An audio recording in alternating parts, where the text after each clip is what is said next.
नमस्कार विद्यार्थी मित्रांनो. आज आपण या व्हिडिओमध्ये LLB 3 आणि 5 इयर दोघांसाठी पण ही महत्त्वाची व्हिडिओ आहे.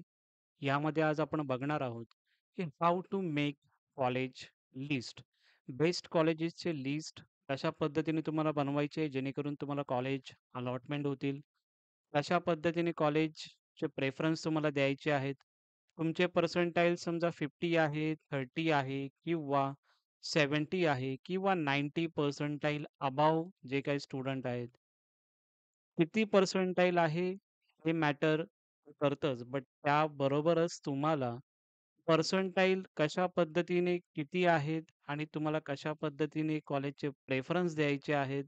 कॉलेजची लिस्ट हे सुद्धा मॅटर करतं. यावरच तुमचं कॉलेज कोणता अलॉटमेंट होणार यावरती सर्व काही डिपेंड असतं या कॉलेजच्या लिस्टवरती. सो कॉलेजचे प्रेफरन्स ऑप्शन फॉर्म कसा फिलअप करायचा त्याची व्हिडिओ तर मी तुम्हाला ऑलरेडी बनवून दिलेली आहे. आता कॉलेज लिस्ट कशी बनवायची ते प्रेफरन्स 1, 2, 3, 4, 5 जे आपण प्रेफरन्स बोलत असतो. हे प्रेफरन्स तुम्हाला कसे द्यायचे आहेत त्याची संपूर्ण माहिती या व्हिडिओमध्ये सांगणार आहे तुम्हाला. पूर्ण व्हिडिओ बघा जेणेकरून सर्व डाउट्स तुमचे क्लिअर होतील. आणि LLB 3 आणि LLB 5 इयर्ससाठी कॅप राउंडचे ऑलरेडी आपण एक्स्पेक्टेड कट ऑफ हे आपण तुम्हाला टेलिग्राम चॅनलला पाठवून दिलेले आहेत. ते तुम्ही नक्की बघा. स्टेप 1 जे काही बेसिक इन्फॉर्मेशन आहे, ते तुम्हाला सांगत आहे, की बेसिक इन्फॉर्मेशन यामध्ये काय आहे. टोटल आपले यामध्ये 4 कॅप राउंड्स होत असतात. एक कॅप राउंड 1 जो की आता चालू झालेला आहे. त्यानंतर कॅप राउंड 2 होतो, कॅप राउंड 3 होतो आणि इन्स्टिट्यूट लेव्हल राउंड होतो आणि यामध्ये इन्स्टिट्यूट लेव्हल राउंड हा जो असतो, त्यामध्ये काही सीट्स या पेंडिंग असतात. त्या स्पॉट राउंड म्हणजेच व्हॅकंट राउंडनी या तुमच्या भरत गेलेल्या असतात. सो त्यामधून सुद्धा तुमचा एक राउंड हा एक्स्ट्रा होतो, जो की तुमचा स्पॉट राउंड हा असतो. स्पॉट राउंड कशा पद्धतीने होतो, वॅकंट राउंड कशा पद्धतीने होतो, त्याची संपूर्ण माहिती टाईम टू टाईम तुम्हाला मी देत जाईन. पण तुम्हाला एवढं समजायचं आहे, की तुमच्याकडे हे 4 राउंड तुमच्याकडे असतात आणि एक हा जो राउंड असतो स्पॉट राउंड त्यामध्ये कशा पद्धतीने कॉलेजचे अलॉटमेंट तुम्हाला कशा पद्धतीने भेटेल, याचं तुम्हाला मी इन्फॉर्मेशन टाईम टू टाईम तुम्हाला मी देणारच आहे. त्यामध्ये तुम्ही टेन्शन घेऊ नका. फक्त चॅनलला अवेलेबल राहा. कॉलेज तुम्हाला कशा पद्धतीने भेटेल याची खात्री आपण नक्की करून घेऊ. आणि त्यानंतर जर आपण बघितलं, सो नेक्स्ट जे काही प्रोसेस होत असते, ती नेक्स्ट प्रोसेस असते मॅनेजमेंट राउंडमध्ये. कारण की हे 4 कॅप राउंड जर झाल्याच्या नंतर याच्यामध्ये मॅनेजमेंट राउंड सुद्धा असतो. काही स्टुडंटला 0 पर्सेंटाइल आहेत आणि त्यांना ॲडमिशन चांगल्या कॉलेजमध्ये घ्यायचं आहे, प्रायव्हेट कॉलेजेसमध्ये. तिकडे मॅनेजमेंट राउंडमधून सुद्धा तुमचे ॲडमिशन हे यामधून सुद्धा होत असतात. हे बेसिक इन्फॉर्मेशन आहे, जे की तुम्हाला माहिती असणं गरजेचं आहे, की आपले किती कॅप राउंड होत असतात. त्यानंतर मॅनेजमेंट राउंडमधून पण आपण ॲडमिशन घेऊ शकतो का? तर डेफिनेटली येस. तर या पद्धतीची बेसिक इन्फॉर्मेशन तुम्हाला यामध्ये मी सांगितलेली आहे. नंतरला जर आपण बघितलं, सो यामध्ये जर आपण बघितलं तर टोटल 4 कॅप राउंड होत असतात. कॅप राउंड 1, कॅप राउंड 2 आणि कॅप राउंड 4 जो काही इन्स्टिट्यूट लेव्हल राउंड आहे. ते जर आपण बघितलं तर 80% आता तुमच्या टोटल 300 सीट्स असतील कॉलेजेसमध्ये 300 सीट्स आहेत. तर त्यामधल्या 80% ज्या सीट्स आहेत, त्या नॉर्मली तुमच्या मधूनच जे काही कॉलेजेस तुम्ही फिल करता आणि तुमच्या पर्सेंटाइलच्या बेसवर या 80% सीट्स या कॅप राउंडमध्ये फिल करतात. 20% ज्या सीट्स असतात त्या मॅनेजमेंट कोटामधून येत असतात. म्हणजे तुम्हाला कॉलेजचे प्रेफरन्स द्यायचे आहेत का? तर डेफिनिटली येस, तुम्हाला कॉलेजचे प्रेफरन्स तुम्हाला द्यावेच लागणार आहेत. आणि जे विद्यार्थ्यांना समजा मॅनेजमेंट राउंडमधून सुद्धा ॲडमिशन घ्यायचं असेल, तर 20% ह्या ज्या सीट्स असतात, त्या मॅनेजमेंट राउंड हे त्यांच्याकडे स्वतः ठेवत असतं. पण हा जो मॅनेजमेंट राउंड आहे, हा फक्त प्रायव्हेट कॉलेजेसला अवेलेबल आहे. ओके. गव्हर्नमेंट कॉलेजमध्ये मॅनेजमेंट राउंड चालत नाही. ओके. सो जे काही मॅनेजमेंट राउंड असेल, ते प्रायव्हेट कॉलेजेसमध्ये चालू असतं आणि मायनॉरिटी कॉलेजेस आहेत त्यामध्ये चालू असतं. आणि यामध्ये जर बघितलं आपण तर गव्हर्नमेंटच्या जे काही कॉलेजेस असतील, प्रायव्हेट कॉलेजेस असतील, यामध्ये 80% ज्या सीट्स आहेत, त्या टोटल तुमच्या पर्सेंटाइलच्या बेसवर या सीट्स फिल केल्या जातात. सो नंतरला आता आपण बघूया यामध्ये, की कोणता आपल्याला डिसिजन घ्यायला पाहिजे. की समजा मला कोणत्या कॉलेजमध्ये ॲडमिशन घ्यायचं असेल, तर खूप विद्यार्थी काय करतात, की समजा एखादा विद्यार्थी पुणेमध्ये राहत आहे किंवा छत्रपती संभाजीनगरमध्ये राहत असेल, तर तो विद्यार्थी चंद्रपूर या कॉलेजचा प्रेफरन्स देतो. आता तो त्या कॉलेजला असंही आपल्याला माहिती आहे, की एवढ्या लांब कोणीही कॉलेजला जाणार नाही आहे. सो त्या कॉलेजचे प्रेफरन्स देऊन काहीही अर्थ होणार नाहीये. उगाचच तुमची सीट्स ती तुमची वाया जाणार आणि तिकडे जर एकूण विद्यार्थी असेल, तर त्या विद्यार्थ्याला सुद्धा ती सीट भेटणार नाही. सो त्यापेक्षा डिसाईड द लोकेशन म्हणजे काय, की समजा तुम्हाला मुंबईमध्ये ॲडमिशन घ्यायचं आहे, पुणेमध्ये ॲडमिशन घ्यायचं आहे, सोलापूरमध्ये, कोल्हापूरमध्ये कुठेही तुम्हाला ॲडमिशन घ्यायचं असेल, तर एक लोकेशन हे तुम्ही डिसाईड करा. तुम्हाला कुठे ॲडमिशन घ्यायचं आहे. ते डिसाईड केल्याच्या नंतर त्यानुसारच तुमची कॉलेजची लिस्ट ही तुम्हाला बनवायची आहे. समजा मुंबईच्या कॉलेजेस मला पाहिजेच मुंबईमध्येच ॲडमिशन घ्यायचं आहे किंवा मला पुणेमध्ये जरी भेटलं तरी चालेल. मग त्यामध्ये हॉस्टेल फॅसिलिटी असेल, या सर्व गोष्टी आपल्याला चेक करणं गरजेचं आहे. ओके. बिकॉज फीज स्ट्रक्चर तर असणारच आहे तुम्हाला. पण तुम्ही दुसऱ्या लोकेशनमध्ये जेव्हा तुम्ही ट्रान्सफर करता स्वतःला, त्यावेळी तिकडचे खर्च सुद्धा हॉस्टेल फॅसिलिटी असेल, रूम रेंट समजा जर तुमचा हॉस्टेल नाही भेटलं, तर तुम्हाला रूम रेंटचं खर्च पण शेवटी तुम्हाला सर्व करावं लागतं. सो त्या सर्व गोष्टी तुम्हाला जे काही आहे ते प्रॉपरली एकदा डिसाईड करा आणि नंतरला त्या लोकेशननुसार तुम्हाला कॉलेजेसचे प्रेफरन्स तुम्ही द्या. म्हणजे शॉर्टलिस्ट नेक्स्ट आहे शॉर्टलिस्ट द कॉलेजेस. हे कॉलेजेस कसे शॉर्टलिस्ट करायचे आहे, त्याची तुम्हाला मी माहिती देणारच आहे. कशा पद्धतीने कॉलेजची लिस्ट ही तुम्हाला बनवायची आहे. जसं की तुम्हाला लोकेशन मी सांगितलंय, त्या पद्धतीनेच तुम्हाला या कॉलेजेसमध्ये अप्लाय करायचं आहे. तर त्याची एक लिस्ट बनवा. ते लिस्ट बनवल्याच्या नंतर कोणत्या कॉलेजचा किती कट ऑफ गेलेला आहे आणि माझा कट ऑफ किती आहे, हे सुद्धा तुम्हाला लक्षात ठेवणं महत्त्वाचं आहे. नेक्स्ट झालं की नो युअर सिच्युएशन. म्हणजे काय, की आता समजा तुम्हाला माहिती आहे, की तुम्ही समजा लोकेशन चेंज करणार आहात किंवा तुम्हाला माहिती आहे, की मला या कॉलेजमध्येच ॲडमिशन घ्यायचं आहे, दुसऱ्या कॉलेजेसमध्ये मला जायचं नाहीये. समजा मला पुणेमध्येच ॲप्लाय करायचे आहेत कॉलेजेस आणि पुणेमध्येच मला ॲडमिशन घ्यायचे आहेत. मग पुणेचेच कॉलेज ॲडमिशनचे जे काही लिस्ट असेल, त्या कॉलेजची लिस्ट तुम्ही पुणेचीच बनवा. छत्रपती संभाजीनगरचा कोणताही तिकडे कॉलेज टाकू नका. ठीक आहे. नंतरला जर आपण नेक्स्ट जी प्रोसेस आहे, चेक कट ऑफ. म्हणजे काय? सो प्रिव्हियस इयरचा कट ऑफ ऑलरेडी मी तुम्हाला सांगितलं कशा पद्धतीने बघायचं आहे. त्यानंतर आता आपण लेटेस्ट कॅप राउंड 1चा तुम्हाला कट ऑफ दिलेला आहे मी. होम युनिव्हर्सिटी म्हणजे काय, की जे महाराष्ट्राचे स्टुडंट आहेत, त्या विद्यार्थ्यांचा हा कट ऑफ ओ-एम-एस स्टुडंटपेक्षा हा नेहमी कमीच असतो. ओके. जे आउटसाइड महाराष्ट्र स्टुडंटचे विद्यार्थी असतात, त्यांचा कट ऑफ हा नेहमी हाय असतो आणि महाराष्ट्र स्टुडंट यांचा जो कट ऑफ असतो, तो नेहमी कमी जातो कंपेअर टू धिस. सो त्यानुसार तुम्हाला कॉलेजेसची लिस्ट प्रॉपरली बनवायची आहे. कॅटेगरी आता समजा प्रिव्हियस इयर कट ऑफ समजा एखाद्या ओपन कॅटेगरीचा समजा कट ऑफ हा 85 ला जर गेला असेल, तर मग त्यानुसार तुम्ही कॉलेजचे कट ऑफ बघायचे आहेत, की लास्ट इयरचा कट ऑफ किती आहे. त्यानुसार कॉलेजची लिस्ट तुम्हाला बनवणं गरजेचं आहे. आणि कॅटेगरी वाईज कट ऑफ जर आपण बघितलं तर एस-सी असेल, एस-टी असेल, ओ-बी-सी असेल, त्यानुसार तुमचे कॅटेगरी वाईज जे काही कट ऑफ असतात ते चेंजेस होत असतात. जर आता फॉर एक्झाम्पल 85 ला जर ओपनचा कट ऑफ जर गेला असेल, तर एस-सी, एस-टी यांचा जो कट ऑफ आहे हा नेहमी 50 टू 60 च्या रेंजमध्ये असणार आहे. सो कट ऑफ हा यांचा कॅटेगरी जे स्टुडंट आहेत त्यांचा कट ऑफ हा नेहमी कमी असतो. तर त्यासाठी तुमच्याकडे डॉक्युमेंट्स असणे कॅटेगरीचे तेही महत्त्वाचे आहेत. नेक्स्ट आता अशा पद्धतीने आपण स्ट्रॅटेजी करू शकतो, हे कॉलेज तुम्हाला भेटण्यासाठी. कॉलेज जर तुम्हाला अलॉटमेंट व्हायचं असेल किंवा कॉलेज लिस्ट कशा पद्धतीने बनवायची आहे, हे तुम्हाला आता यामध्ये मी सांगत आहे. फर्स्ट ऑप्शन जो आहे यामध्ये college cut of more than your percentile. म्हणजे काय?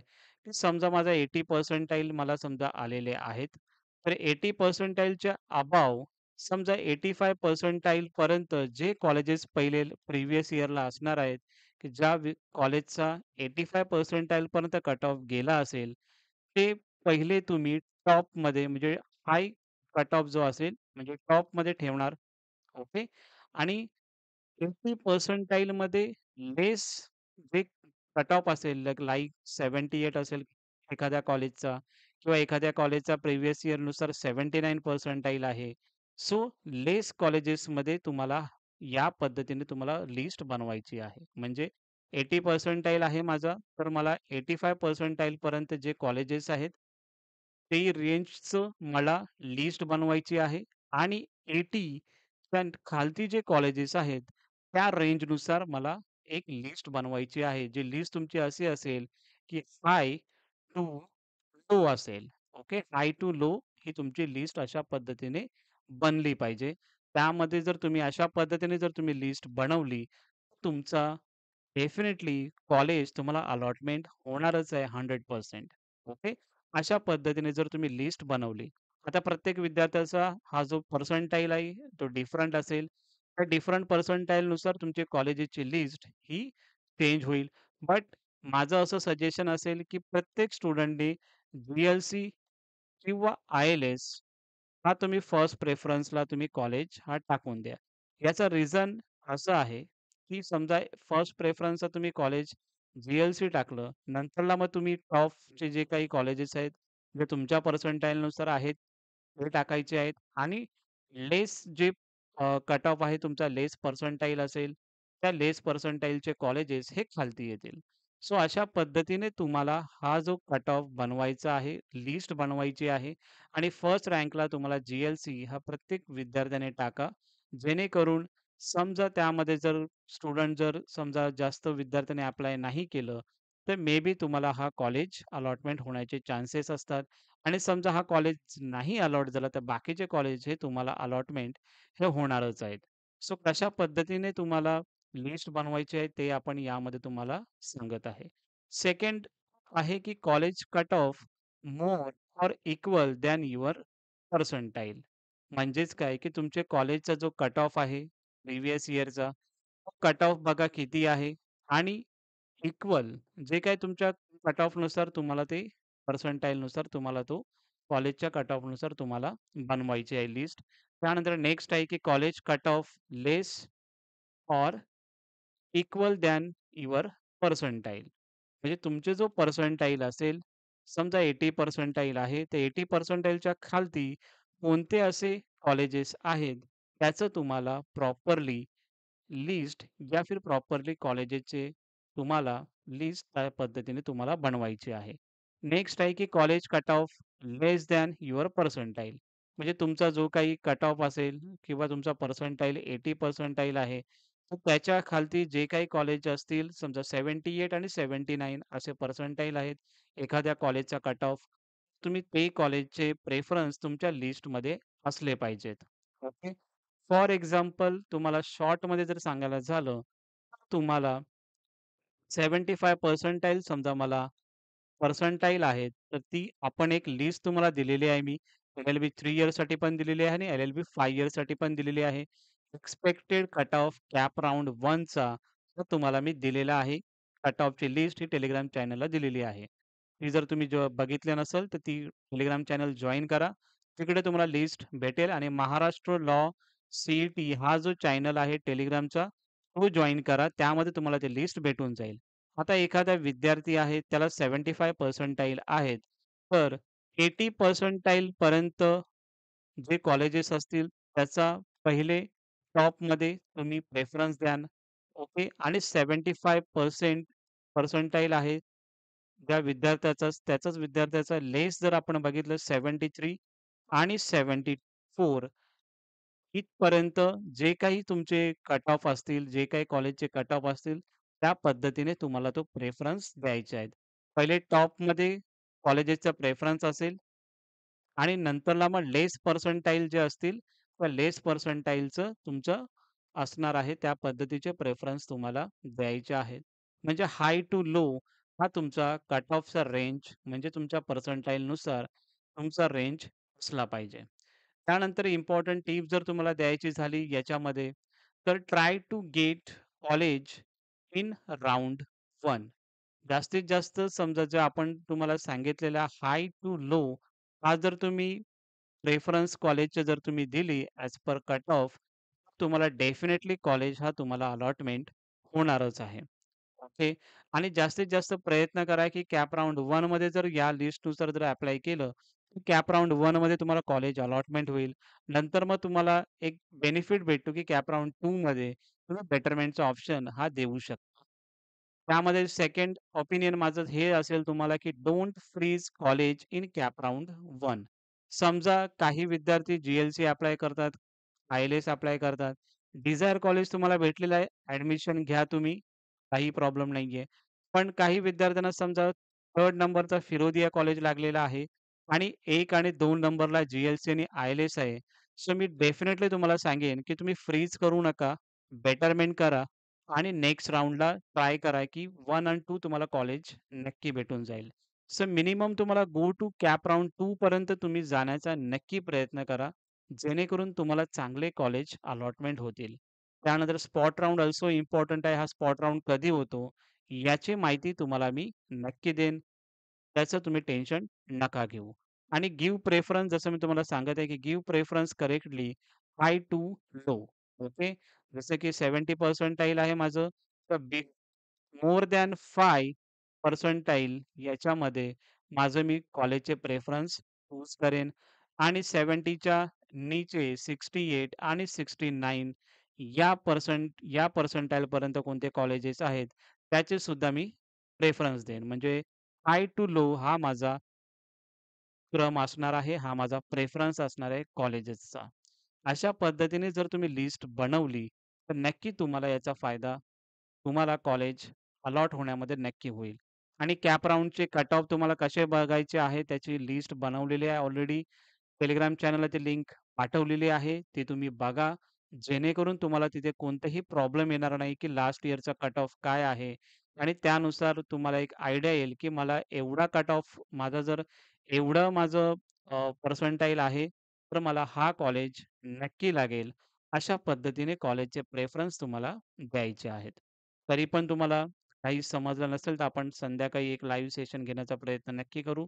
त्यामध्ये अजून आपण तुमचे तुमचे जे डाउट असतील ते सॉल्व्ह करू. ठीक आहे. Thank you so much.